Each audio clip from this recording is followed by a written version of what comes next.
Hello everybody, Yak with you once again, Starter Motivation coming to you live from H-Town in Texas. Allow me to introduce this individual. If you don't know by any given chance yet, you haven't scrolled down through the funny sketches, posts, all the attention that this man is getting, well, allow me to say who this man is. Mr. Jeff Shelley. Jeff, thank you so much for being part of Starter Motivation. Thank you for accepting the invitation to the interview. Allow the world to know who Shelley is. Where did Jeff grow up? Where was he born? And what was his upbringing like? I mean, I'm born and raised out of Houston, Texas. My upbringing. Come on, man. What I look like? Hey, what I look like? Do I look like a gangster? No. We're curious. I'm not a gangster. We're curious. Don't judge in here. No, I grew up in the hood. Like I always tell people, I grew up in the hood, but I didn't let the hood define me. You know what I'm saying? I was blessed to have my own mind, my own. I like what I like. I want to do what I want to do, and can't nobody deter me from that. You know what I'm saying? So, I basically grew up in the neighborhood. I was in a drill team, Boy Scout. Oh wow! I grew up, playing sports. Like 5, 6, 7 years old, I went to Florida for the first time, and it kind of opened my mind. I'm still in the hood. I'm still in the neighborhood, but out of all the kids in the neighborhood, I probably the only one that went on a plane and left for 2 weeks in a whole nother state. So it kind of like, it changed my mind to see it's more things out there versus getting up every day, hanging with the same people. You know what I mean? Staying in the neighborhood all day, not going nowhere because our mama ain't got the money to go nowhere. You know what I'm saying? It kind of like helped me. Yeah. It helped me in the long run. Then I got in Boy Scout. Later on after that, then I started playing football. So when I started playing football, I was playing Pop Warner. So in Pop Warner, the better you are as a team, the further you go. So the further you go, the more you travel. So I ended up.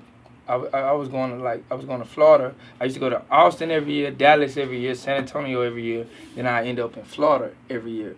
Every year we go to the championship. We'll lose every year, but because they get the cheating. The further you go, they get the cheating. Oh, okay, so it's rigged. Yeah. So I was 9 playing against an 18-year-old. But look, that's not the point. You know what I'm saying? I think it was who was that team? I think it was like the Minnesota Panthers or something. Okay. But anyway, that's another story. But so my point was, it kind of opened my mind. Like they used to shut the Disney World Park resort out for us for the whole week, and it's nothing but football, straight football. This 4 years straight. Before I went to middle school, high school. No, we're not doing middle school. So it kind of I'm seeing things wow. I'm seeing different things. You know what I'm saying? I'm meeting different people.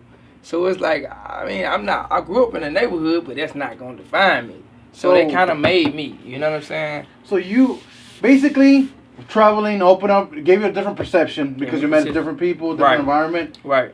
So I think you touched on a very important thing. And look, I hate when it's referenced in movies.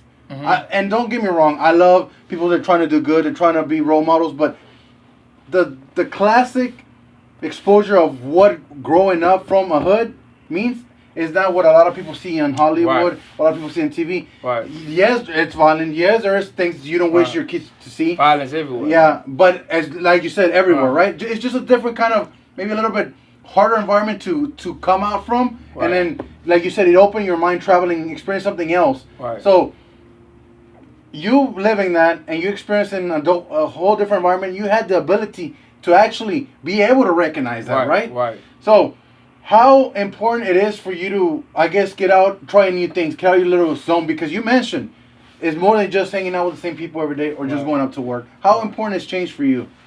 I mean, that's the key. You gotta you can't, if you're not changing and evolving and growing, you're gonna still be in the same spot. You know what I mean? If you plant a seed and don't water it, it's not gonna grow at all. So it's important to get out. First, step outside the box. As a I don't want to say minority. I don't want to say that. As a person growing up in you could say poverty, less fortunate. You know what I mean? We grow up, our parents can't afford this. That don't define us either. That don't mean we walking around sad. It's just sometimes we gotta create things. You know what I'm saying? We gotta use our imagination, but it's very important to try new things at all times. If you ever get a chance, if you ever in life get a chance to try something new, try it. If you don't like it, then fine, you tried it. At least you got knowledge on that experience. You know what I'm saying? So that's the key. You gotta go through change. You gotta go through change. You showed up an amazing thing. You just right now said that you had to find the way. You had to get creative with it. So Right. you getting creative with it. Did this have something to do with what you do now, the comedy world that you're in? Nah, I've been like this. So you were born a funny person. Yeah, I can. Right now, looking back, I can say yes. I was born. Were you but like I a wasn't jokester? I wasn't a class clown though. I wasn't a class clown. I'm always just. I be chill and just, personality just show. It just ran like spontaneous, right? Yeah, I don't really have to just. You could if you probably was in class with me, you probably think I was a class clown, but I wasn't trying to force me to be funny. Yeah. I wasn't forcefully being funny. I So was how just did it being happen? me. How did Shelley become Jeff Shelley? The social media sensation right now. If you haven't followed this guy yet, follow him. Right below the comments is gonna be his Instagram. Right there. Right there. But so going through all these jobs. Okay. Going through all these jobs and it wasn't more so of the jobs. It was just like my mindset. Like I don't want to work for nobody. I don't want to wake up knowing I gotta go clock in for somebody else. I don't want nobody being over my back telling me what to do. That was just like the first issue I had in my head before I even went to work. Like, dang, man, I gotta do something somebody telling me to do. You know what I'm saying? And it's not what I want to do. I gotta do it because I got a little girl. I gotta go. You know what I'm saying? Buy a pamper, all that. So what happened was, I used to work at Dr. Pepper. See, I didn't work everywhere.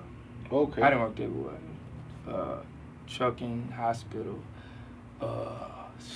you name it. I didn't work. I was a secret shopper one time. Oh wow. Yeah, it didn't work out because I was the one that was stealing. But anyways, listen, that's not the point. That's not the point. That's not the besides point. the point, right? That's not the point. I worked at Dr. Pepper. This was when I first started doing comedy. I was working at Dr. Pepper. I stayed 3 minutes from Dr. Pepper. And I got fired from being late to Dr. Pepper every day. That's how I knew I don't supposed to be working. Oh, I don't okay. supposed to be working. At least you recognize So, you know what I'm it, saying? though. Like, I stayed 3 minutes from Dr. Pepper. Like, the Dr. Pepper right around the corner. And I'm late every day. So, I got fired. My homeboy was like, Instagram just came along. And like, comedy started to get trendy. And he was like, man, this is what you need to be doing. Like, I don't care what you do, but do this. So, I went and signed up for open mic. And like, I signed up for it, and I really didn't want to do it. I was scared on the cool. I'm not trying to go. I'm shy. I'm not trying to hit no stage. I'm not trying to do none of that. So I signed up for it, and for 2 weeks straight, they was asking me like, "What happened? Did they hit you back? Whoop whoop? Did they?" So the day came for the open mic, and one of my homeboys was like, "Man, what's up? Like, you going? What happened?" I was like, "Man, they ain't hit me back yet." But I was like, you know what? Let me go and check my email and see if they hit me back. I go check my email, check my spam. Sure enough, the whole list. I'm third on the list for open mic. Oh. I was debating on telling my homeboys a lie, like, man, they ain't even hit me back. But I went ahead and just like, you know what? Let me go and do this. So I went and hit the stage. Did terrible. But when I got off stage, I was like, this is what I want to do though. So you blew it, and you still said, "I want to do this."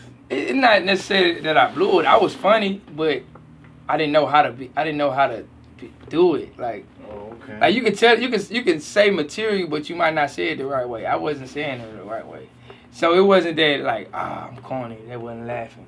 It's like, I don't know what I'm doing. I just came up here and went for it. When I got off stage, I wasn't embarrassed. I was like, ooh, this is what I want. The spotlight on me. I got the mic. Everybody listening. Oh, yeah, let's do it. And, like, that was in 2013, October 2013.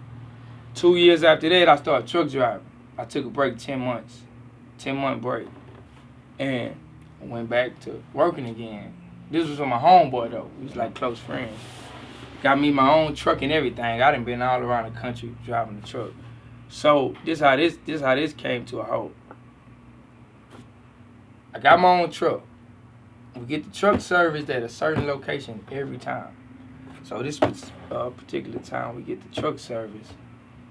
The guy changed the oil on the truck, but forgot to put the oil in the truck. Oh. I'm on my way to California. I got 5 cars. I used to haul cars.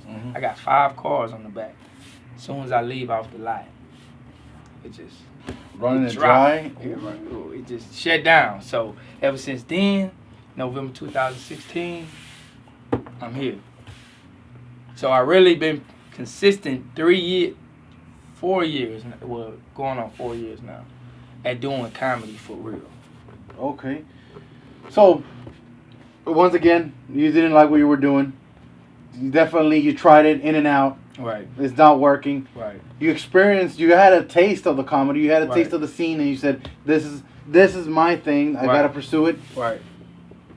For all those people, maybe somebody looking out there and talking to that camera right there. Maybe somebody's looking. Maybe they don't think that they're funny, or maybe they're going through what you went to, going job to job. Man, why am I not liking it? I have to work. That's the only thing I have to do. What would you tell that person looking behind that lens right now, in order for them to get out there and do something about that?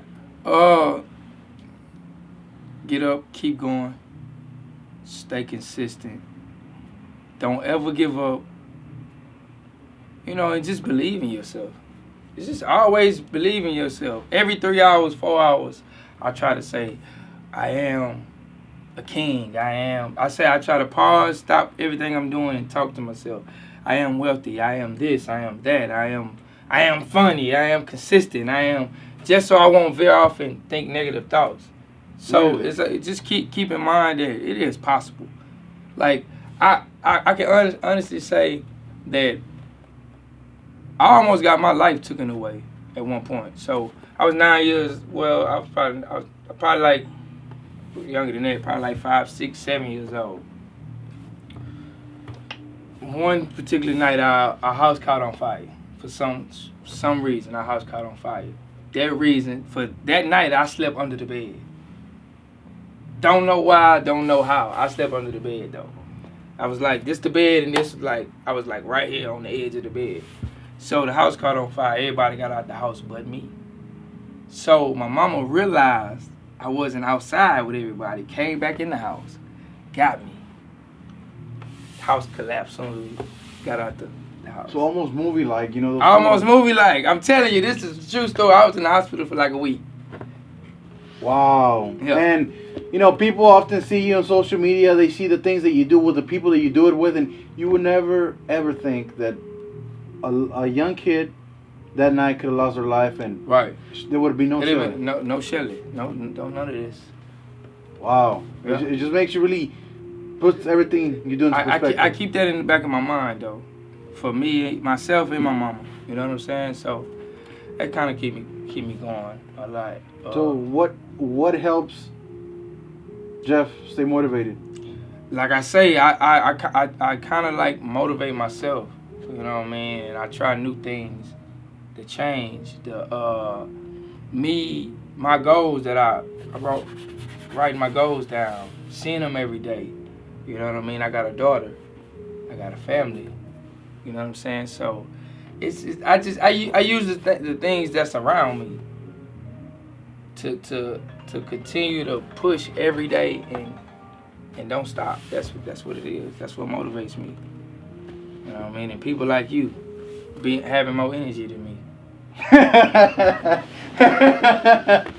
Hey, Shelley, it's almost inevitable not to have this energy after watching your content, after looking at your journey, because literally what you posted has gone from, hey, this guy is funny, to, oh damn, Hopkins. Right. and many other things, Right. promos for different companies, and I like the ingenious way where you mix and you integrate your style Right. into whatever anybody is trying to achieve. Right. Right. Well, they reach out to you like, hey, you know what, I have this business, promotion, what are we dealing? And I like the touch you put. If you know what I'm talking about, you have to go to that Instagram once right again there. and check it out because it's actually pretty neat. Right. So, people say, Hopkins, what does that have to do? I actually saw a sketch / interview from I think was it Fox? Fox, yeah. Fox was Coco Dominguez. You had Fox from Hopkins Shout from the out Texans. Coco Dominguez. So shout out to Coco. Yeah. If you don't know him yet, this is a chance right here. Shout out to Hopkins. You had him next to you, and then you were dressed up as him, Right. doing some sketch, right? Right. How do things like that happen? So the thing is, I can take you back because I used to do Harden. I still do Harden interviews. Like I do the Hopkins interviews. So remember the year? It was a certain couple years where we always lost to the Warriors in the playoffs. You know what I'm saying? Yeah, so, I remember that. And like the fans, like us, we watching the fans, we always used to be in a bad mood every time we lost. So, me thinking on my feet when I was after one of them series, I was like, you know what? Let me do a post game interview on how the fans really feel, or I just kind of mixed it up on how James Harden really feel, what they really want to say, and how we feel.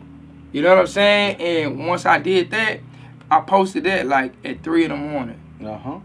And when I say it went viral at 3 in the morning, most people sleep. Yeah. Ain't no content going viral at 3 in the morning. This went viral at 3 in the morning on all platforms, Instagram, Facebook, Twitter. This one video went crazy. How did that feel? I woke up to it on cool. I posted it and then I woke up to it. So I was like, dang. So how many? I know we probably okay, but when I posted it, in a matter of 15 minutes, I had like 20,000 views, probably like 500 comments, and I was like, dang, it's 3 in the morning. I'm like, dang. And then after that, when I woke up and I read the comments, they was like, all right, we want to see game 2. We want to see game 3. We want to see game 4. And ever since then, and then after that, after the basketball season was over, I ended up having a DeAndre Hopkins jersey. And I was like, you know what? Me go on do DeAndre. You know what I mean? After a while, DeAndre just reached out. Like, what's up, baby? Like, that's how I feel for real, man. Wow. And now we close friends. So, but with the practice that the 526, he just told me to come to the practice. And I guess this was like a test though. Like he was like a test because he was trying to see if I was gonna come with the dreads or not. Cause I thought about just coming as myself. Like I'm not gonna come to your practice dressed up as you.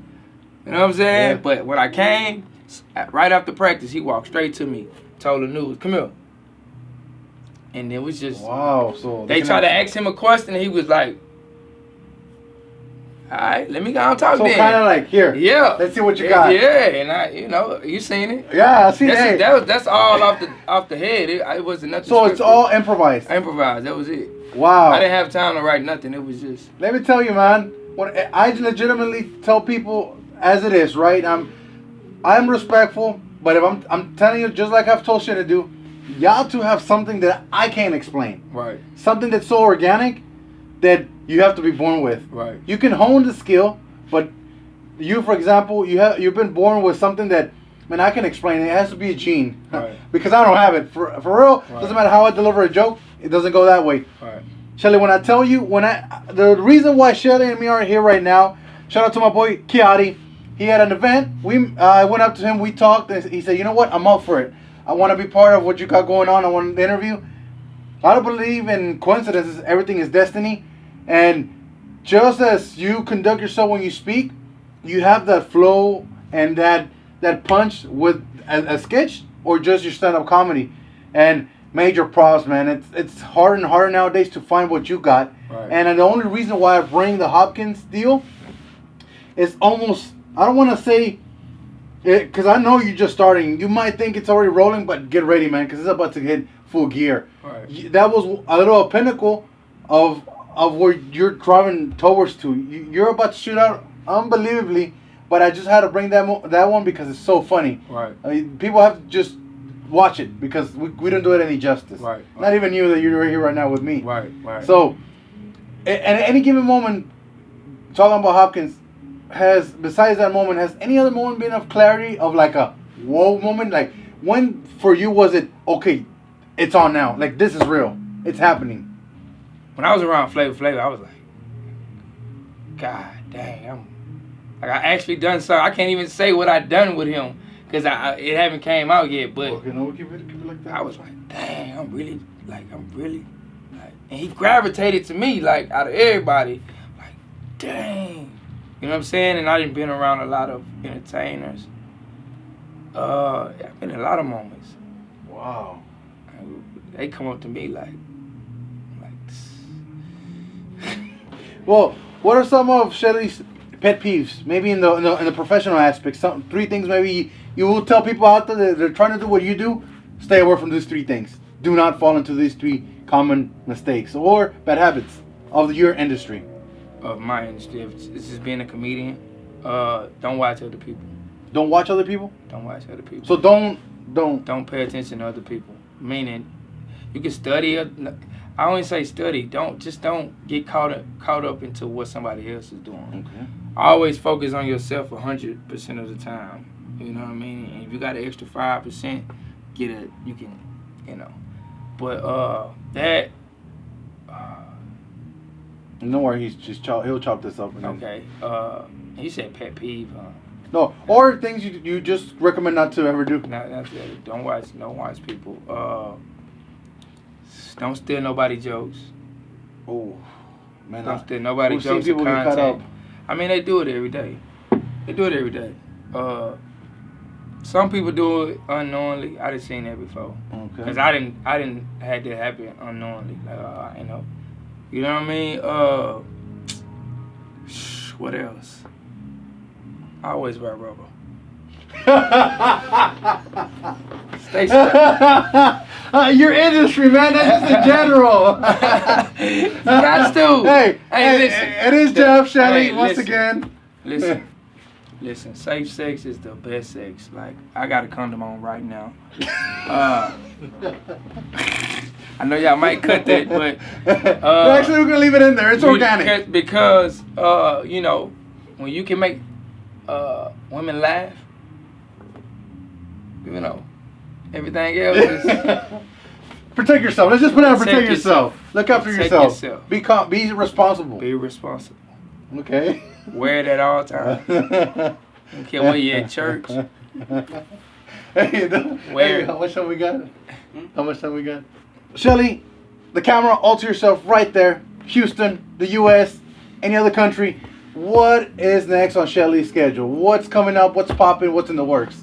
So I got the movie on YouTube, Trouble in the Jones Family. Make sure y'all go watch that, like it, comment. I got part 2 of the movie coming in June. I got a stand-up tour coming. I got a stage play called Letters. Coming soon. I got it. I'm gonna say it over. I got a stage play coming. It's called Letter to My Husband's Girlfriend. I'm starring in it. It's not a funny role of mine. I'm not being funny. Wow. I'm being serious. I'm getting my acting on. Oh, yeah. I like that. February 7th through the 9th. You can put the address and stuff at the bottom. I'm gonna text it. The Jeff is telling me right now is gonna be below. Right. And as it comes out, if you posted it on your social media, and I'm pretty sure he's gonna send it to me, the schedule for his tour stand up, I'll pop it up there. Stay tuned on the timeline. Stay tuned on the stories. So Jeff, as we kind of like to keep it as a tradition, we did it with Shinadu, we did it with Mr. Elliott. 4 people that are heavily in the community. They're more than just what they do. They have a good presence and they bring things of value for our youth or just our nation as a whole. Who would you summon to sit in a chair and be interviewed by yours truly? Okay, we're gonna go with 4 people. We got Pop Darby. Mm-hmm. That's his Instagram name. DeAndre Hopkins. Hard Body Kiati. Ooh, my boy. You know what I'm saying? And then we're gonna go with Eric Spivey. Aha! That's the slogan right there. So Okay. he on a turkey neck truck. He represents the whole third wall. The So- whole Houston. He really taking over the whole Houston. As Mr. Shelley has stated, those names will be tagged in the comments, in the description below. I should say, I'm sorry. And to wrap it up, Shelley, thank you so much for your time. I appreciate Thank you so much for being open to the interview. I know you have a lot of things going on right now, juggling business, personal life, your future vision, and the future plans that you've set yourself to have. But I want to just take this time to express to the camera that you're such a genuine individual. I don't think you've been putting up a front since the moment I saw you. Right. And we've talked in that Archeati event. Shout out to my boy. Man, your humbleness truly amazes me. Stay like that. You are going places. It's going to go way beyond your expectations, for the better, for the best.